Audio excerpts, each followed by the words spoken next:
ഈ പരിപാടിയുടെ ഏറ്റവും വലിയൊരു പ്രത്യേകത ഈ രാജ്യത്തിന്റെ ഓരോ ഗ്രാമാന്തരങ്ങളിലും എത്തുന്ന ഒരു പ്രധാനമന്ത്രി എന്നതുപോലെ തന്നെ ഈ രാജ്യത്തിന്റെ ഗ്രാമങ്ങളുടെ തുടിപ്പും ഗ്രാമങ്ങളുടെ വികാരവും ദരിദ്രന്റെ വിഷമങ്ങളും യാതനകളും മനസ്സിലാക്കുന്ന ഒരു പ്രധാനമന്ത്രിയും കൂടിയാണ് ശ്രീ നരേന്ദ്രമോദി. ഈ തെരഞ്ഞെടുപ്പ് 2024 പാർലമെന്റിലേക്ക് നടക്കുന്ന തെരഞ്ഞെടുപ്പ് രാജ്യത്ത് ഇത്രയും കാലം നടന്ന തെരഞ്ഞെടുപ്പുകൾക്ക് സമാനമായിട്ടുള്ളൊരു തെരഞ്ഞെടുപ്പല്ല. മറിച്ച് 2024 നടക്കുന്ന തെരഞ്ഞെടുപ്പ് ഈ രാജ്യത്തിന്റെ ഭാഗധേയം നിർണയിക്കാൻ ഈ രാജ്യത്തെ 2047 രാജ്യം സ്വതന്ത്രയായതിന്റെ 100ാം വാർഷികം പ്രഖ്യാപിക്കപ്പെടുമ്പോൾ രാജ്യത്തെ ഒരു വികസിത ഭാരതമാക്കണമെന്ന മഹാസ്വപ്നത്തിന്റെ യാഥാർത്ഥീകരണത്തിലേക്കുള്ള ഒരു ജൈത്രയാത്രയ്ക്ക് വേണ്ടിയുള്ള തയ്യാറെടുപ്പാണ് 2024 തെരഞ്ഞെടുപ്പ്. ശ്രീ നരേന്ദ്രമോദി ലോകത്തിന്റെ മുമ്പിൽ വച്ചിരിക്കുന്നത്, ശ്രീ നരേന്ദ്രമോദി ഇന്ത്യയിലെ 144 കോടി വരുന്ന ജനതയുടെ മുന്നിൽ വച്ചിരിക്കുന്നത് കേവലം ഈ തെരഞ്ഞെടുപ്പിന്റെ ഒരു മാനിഫെസ്റ്റോ മാത്രമല്ല, ഈ തെരഞ്ഞെടുപ്പിന് വോട്ട് പിടിക്കാനുള്ള എന്തെങ്കിലും മുദ്രാവാക്യമല്ല, മറിച്ച് ഒരു രാജ്യത്തിന്റെ തലമുറകളെ സംരക്ഷിക്കുന്നതിന് വേണ്ടിയുള്ള മഹത്തായിട്ടുള്ളൊരു മുദ്രാവാക്യമാണ് നരേന്ദ്രമോദിജിയും ഭാരതീയ ജനതാ പാർട്ടിയും NDAയും ഇന്ത്യയിൽ മുന്നോട്ട് വച്ചിരിക്കുന്നത്.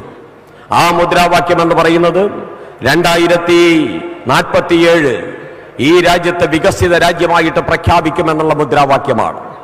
അങ്ങനെ നമ്മുടെ നാടിനെ ഒരു വികസിത രാജ്യമാക്കാൻ ഈ രാജ്യത്തിലെ ജനങ്ങൾക്ക് സ്വപ്നം കാണാനുള്ള അവസരം ലഭിച്ചിരിക്കുന്നു.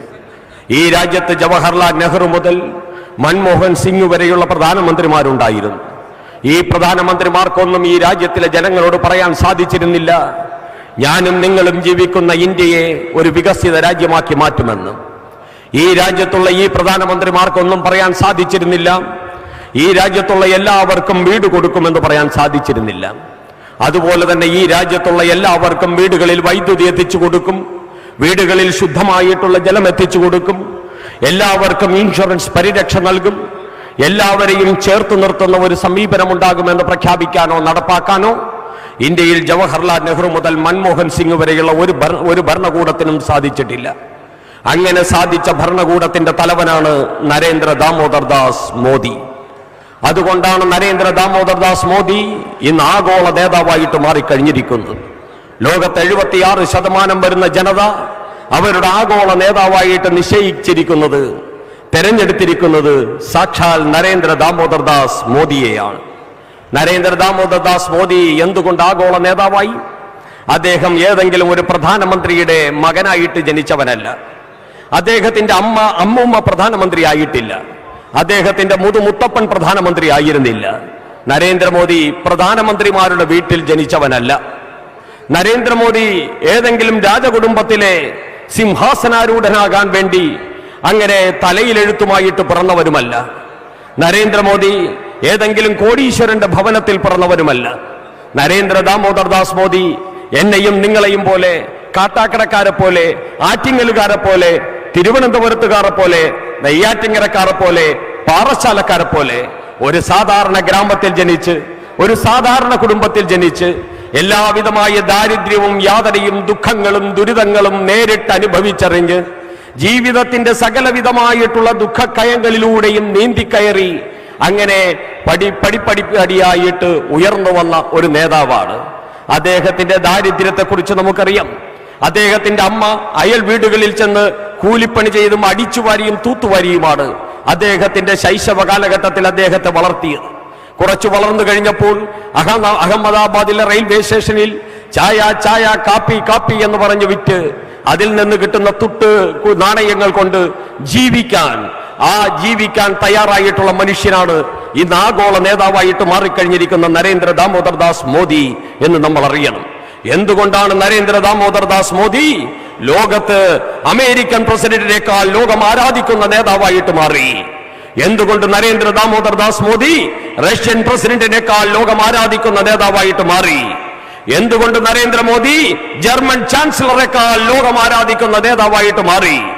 എന്തുകൊണ്ട് നരേന്ദ്രമോദി സൂര്യൻ അസ്തമിക്കാത്ത സാമ്രാജ്യത്വം എന്ന് ഒരു കാലത്ത് കേട്ടിരുന്ന ബ്രിട്ടന്റെ പ്രധാനമന്ത്രിയേക്കാൾ ലോകം ആരാധിക്കുന്ന നേതാവായിട്ട് മാറി എന്ന് ചോദിച്ചാൽ, കഴിഞ്ഞ ഗുജറാത്ത് മുഖ്യമന്ത്രിയായിരുന്ന സമയത്തും ഇന്ന് ഇന്ത്യയുടെ പ്രധാനമന്ത്രിയായിരിക്കുന്ന സമയത്തും ഈ രാജ്യത്തിലെ ഏറ്റവും സാധാരണക്കാരുടെ ജീവിതം ഉയർത്തിപ്പിടിച്ച് അവരെ മുന്നോട്ട് നയിക്കുന്നതിന് വേണ്ടി അദ്ദേഹം നടത്തിയ ത്യാഗപൂർണമായിട്ടുള്ള പ്രവൃത്തിയും, ഈ രാജ്യത്തിനോട് ഭാരത് മാതാ കി ജയ് എന്ന് വിളിച്ചുകൊണ്ട് രാജ്യത്തിനോടുള്ള സമ്പൂർണ്ണ സമർപ്പണ ഭാവനയും കൊണ്ടാണ് നരേന്ദ്രമോദി ആഗോള നേതാവായിട്ട് മാറിക്കഴിഞ്ഞിരിക്കുന്നത് എന്ന് ലോകത്തെവിടെ ചെന്നും പ്രഖ്യാപിക്കാൻ ഇന്ന് ഭാരതീയന് സാധിക്കുകയാണ്.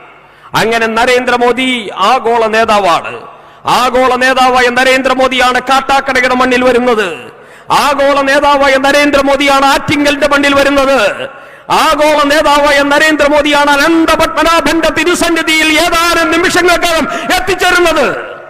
ആ നരേന്ദ്രമോദിയെ സ്വീകരിക്കാനാണ് നമ്മൾ ഇന്നിവിടെ ഒരുമിച്ച് കൂടിയിരിക്കുന്നത്. ആ നരേന്ദ്രമോദിയുടെ നേതൃത്വത്തിലുള്ള 10 വർഷത്തെ ഭരണം കൊണ്ട് ഇന്ന് ഈ രാജ്യം പുരോഗമനത്തിന്റെ ഉത്തുംഗമാർന്ന ശൃംഖങ്ങളിലേക്ക് ഉയർന്നുയർന്നു പൊക്കൊണ്ടിരിക്കുന്നത് നമുക്ക് കാണാൻ സാധിക്കുന്നു. ഇന്ന് ഈ രാജ്യം ലോകത്തിൽ 5ാമത്തെ സാമ്പത്തിക ശക്തിയാണ്. ഇന്ത്യക്ക് മുന്നിൽ ഇന്ന് ലോകത്ത് 4 രാജ്യങ്ങൾ മാത്രമേ ഉള്ളൂ: ജർമ്മനി, ജപ്പാൻ, ചൈന, അമേരിക്ക. 3ാമത്തെ അവസരവും നരേന്ദ്രമോദിക്ക് തന്നാൽ നരേന്ദ്രമോദി ഇന്ത്യയെ 3ാം സ്ഥാനത്ത്, ആഗോള ശക്തിയായി 3ാം സ്ഥാനത്ത് എത്തിച്ചു തരാമെന്ന് നമുക്ക് വാക്കു നൽകിയിരിക്കുകയാണ്. 3ാം ടേം നരേന്ദ്രമോദിക്കെങ്കിൽ 3ാം ശക്തിയായി ഇന്ത്യ ലോകത്ത് മാറുമെന്ന് പ്രഖ്യാപിച്ചിരിക്കുന്നു. പിന്നെ ഇന്ത്യ അമേരിക്കയും ചൈനയും കഴിഞ്ഞാൽ ലോകത്തിലെ വൻ ശക്തിയായി നരേന്ദ്ര ദാമോദർ ദാസ് മോദിയും 144 കോടി ജനതയുമുള്ള ഇന്ത്യ മാറ്റപ്പെടുകയാണ്. ആ രീതിയിലുള്ള വലിയ സ്വപ്നങ്ങളാണ് പ്രിയപ്പെട്ടവരെ നമുക്കുള്ളത്. ആ സ്വപ്നങ്ങൾ സാക്ഷാത്കരിക്കാനുള്ള അദ്ദേഹത്തിന്റെ പാതയിൽ കരുത്തുറ്റ പിന്തുണ നൽകിയ 2 മഹാവ്യക്തിത്വങ്ങളാണ് ഇന്ന് തിരുവനന്തപുരത്തെ പ്രതിനിധീകരിക്കാനായിട്ട് അദ്ദേഹം നമ്മളുടെ മുന്നിലേക്ക് അയച്ചിരിക്കുന്നത്. ഒന്ന് ശ്രീ വി മുരളീധരൻ. അത് നമുക്കെല്ലാവർക്കും അറിയാം. കഴിഞ്ഞ അദ്ദേഹം മഹാരാഷ്ട്രയിൽ നിന്നാണ് രാജ്യസഭയിലേക്ക് തെരഞ്ഞെടുക്കപ്പെട്ടത്. മഹാരാഷ്ട്രയിൽ നിന്ന് രാജ്യസഭയിലേക്ക് തെരഞ്ഞെടുക്കപ്പെട്ട വി മുരളീധരൻ അദ്ദേഹത്തെ അവിടെ നിന്ന് തെരഞ്ഞെടുത്ത് കേന്ദ്രമന്ത്രിയാക്കിയിട്ട് നരേന്ദ്രമോദിജി പറഞ്ഞത്, അങ്ങ് കേരളം കേന്ദ്രീകരിച്ചാണ് പ്രവർത്തിക്കേണ്ടത്.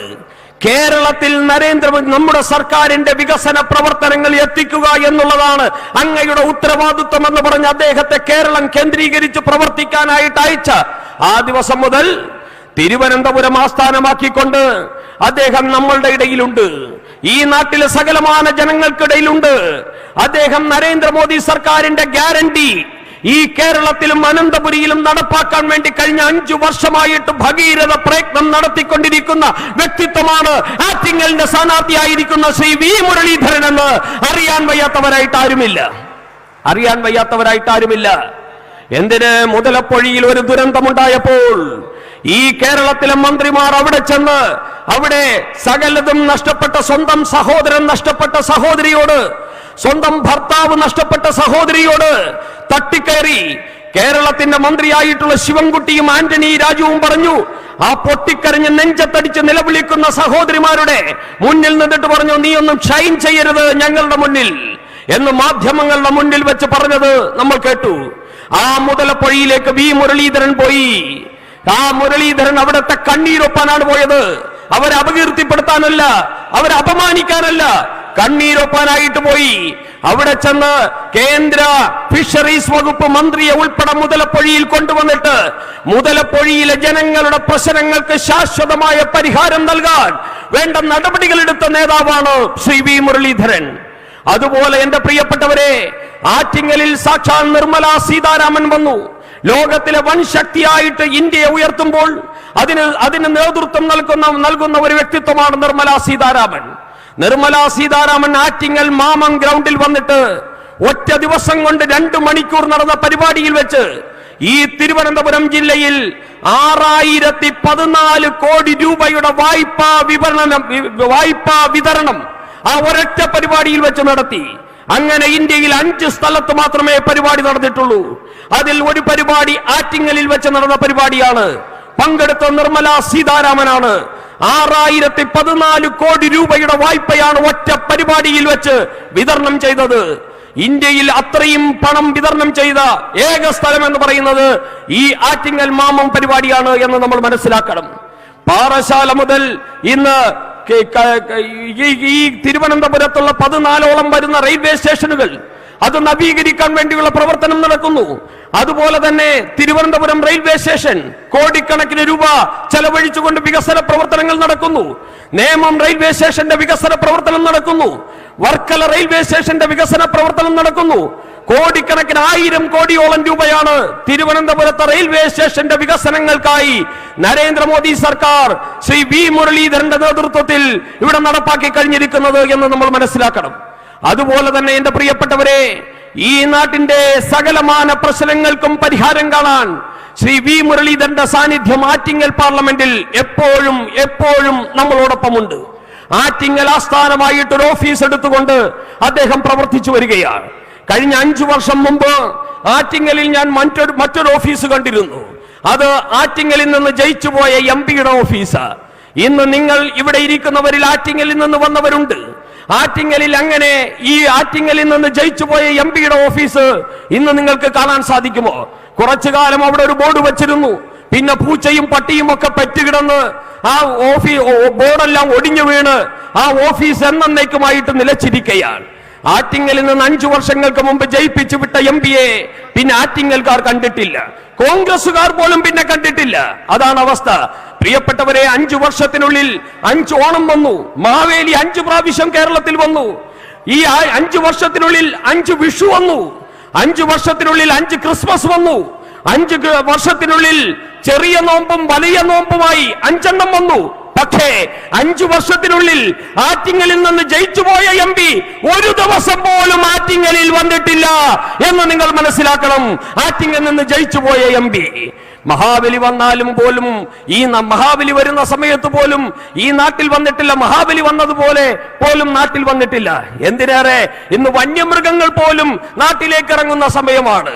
പക്ഷേ വന്യമൃഗങ്ങൾ നാട്ടിനോട് സ്നേഹം കാണിച്ച് നാട്ടിലേക്ക് വന്നുകൊണ്ടിരിക്കുമ്പോൾ ഈ നാട്ടിൽ നിന്ന് ജയിച്ചുപോയ എംപി ഒരു വന്യമൃഗത്തിന്റെ സമീപനമെങ്കിലും എടുത്തിട്ട് ഇടയ്ക്കിടയ്ക്ക് ഈ നാടൊക്കെ സന്ദർശിക്കേണ്ടായിരുന്നോ എന്നാണ് ബഹുമാനപ്പെട്ട കോൺഗ്രസ് പ്രതിനിധികളോട് ഇന്ന് അടൂർ പ്രകാശിന് വേണ്ടി വോട്ട് ചോദിച്ച് നടക്കുന്നവരോട് ഞങ്ങൾക്ക് ചോദിക്കാനുള്ളത്. ഇവിടെ മറ്റൊരു സ്ഥാനാർത്ഥിയുണ്ട്, കമ്മ്യൂണിസ്റ്റ് പാർട്ടിയുടെ സ്ഥാനാർത്ഥി. എന്തിനു വേണ്ടിയാ? ഏകാംഗ തടവിന് ശിക്ഷിക്കപ്പെടുന്നത് പോലെയാ. കഴിഞ്ഞ 5 വർഷം ഒരൊറ്റ എംപി മാത്രമേ പാർലമെന്റിൽ ഉണ്ടായിരുന്നുള്ളൂ CPM-ന്. അതുപോലെ കേരളത്തിൽ നിന്ന് അതുപോലെ ഏകാംഗ തടവിന് ആൻഡമാൻ നിക്കോബാറിലേക്ക് അയക്കുന്നത് പോലെയാണ് CPM-ന്റെ ഒരു എംപിയെ പാർലമെന്റിലേക്ക് അയക്കുന്നത്. പണ്ടൊക്കെ പഴയ പാർലമെന്റ് ആണെങ്കിൽ കൊതുകിനെയെങ്കിലും അടിച്ചിരിക്കാമായിരുന്നു. നരേന്ദ്രമോദി വന്നതിന് ശേഷം പുതിയ പാർലമെന്റ് മന്ദിരമാണ്. അവിടെ കൊതുക് പോലുമില്ല.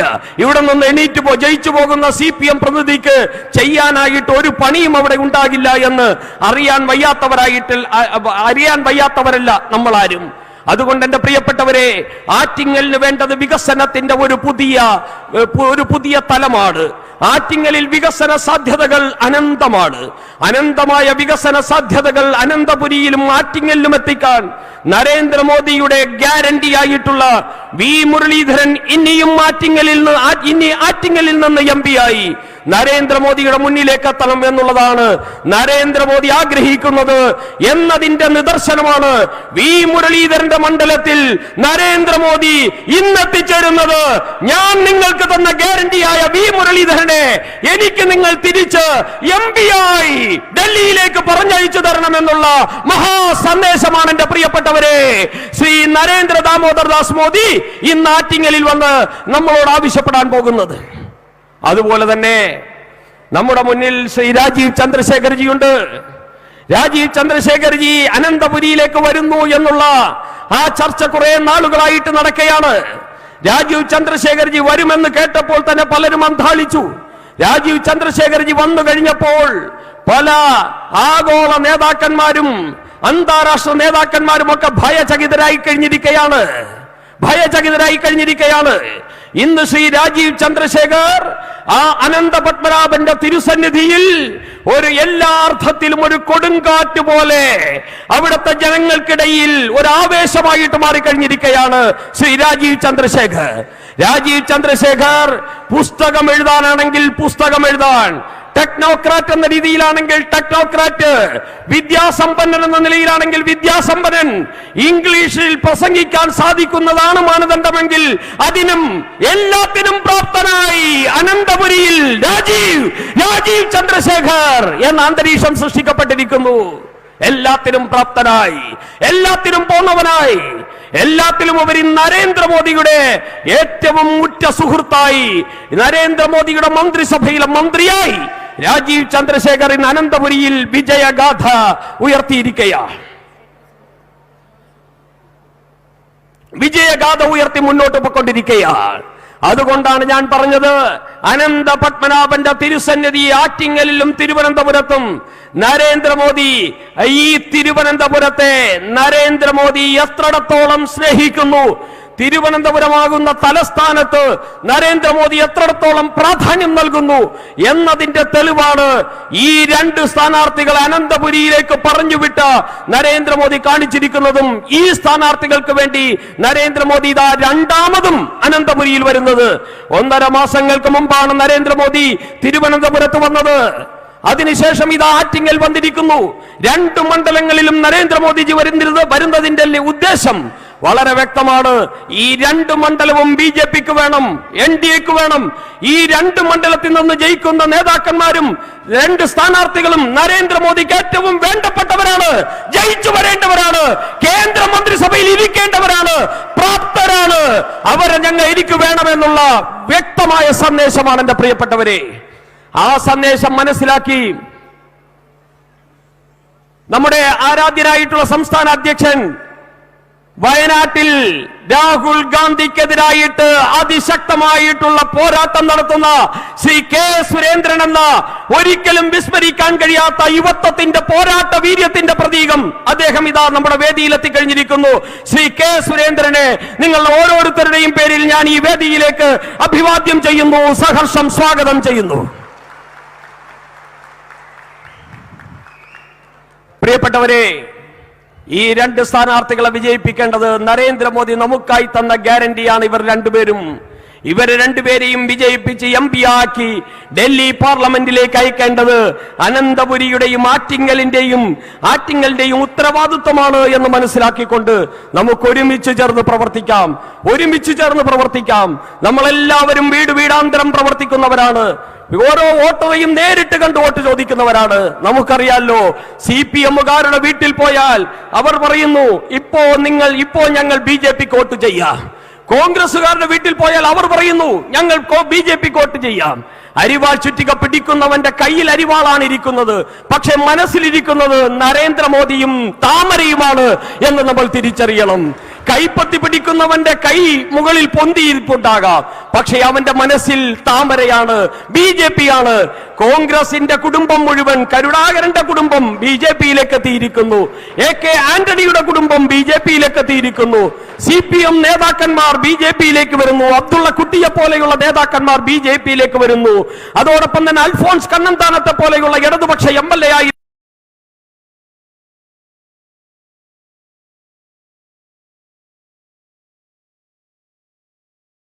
ഈ തെരഞ്ഞെടുപ്പ് വി മുരളീധരനെയും രാജീവ് ചന്ദ്രശേഖരനെയും അതോടൊപ്പം തന്നെ കൊല്ലം സ്ഥാനാർത്ഥിയായി നമ്മുടെ മുമ്പിൽ ശ്രീ കൃഷ്ണകുമാർജി എത്തിയിരിക്കുന്നു. അദ്ദേഹത്തെയും അനന്തപുരിക്ക് വേണ്ടി ഞാൻ അദ്ദേഹത്തെയും ഈ വേദിയിലേക്ക് സഹർഷം സ്വാഗതം ചെയ്യുകയാണ്. കൊല്ലത്തെ സ്ഥാനാർത്ഥിയും BJPയുടെ നാഷണൽ കൗൺസിൽ അംഗവുമായ ശ്രീ G കൃഷ്ണകുമാർജിയെ സ്വാഗതം ചെയ്യുന്നു. ശ്രീ G കൃഷ്ണകുമാർജി ഉൾപ്പെടെയുള്ള സ്ഥാനാർത്ഥികൾ മത്സരിക്കുകയാണ്. ഇവർക്ക് വേണ്ടി മാത്രമല്ല നമ്മൾ വോട്ട് ചോദിക്കുന്നത്. കേവലം രാജീവ് ചന്ദ്രശേഖരനെ വിജയിപ്പിക്കാനല്ല, കേവലം വി മുരളീധരനെ വിജയിപ്പിക്കാനല്ല, കേവലം G കൃഷ്ണകുമാറിനെ വിജയിപ്പിക്കാനല്ല. വിജയിപ്പിക്കേണ്ടത് നമ്മളാണ്, വിജയിക്കേണ്ടത് നമ്മളാണ്. BJP 10 വർഷമായി ആയിട്ടുള്ളൂ ഇന്ത്യ ഭരിച്ചു തുടങ്ങിയിട്ട്.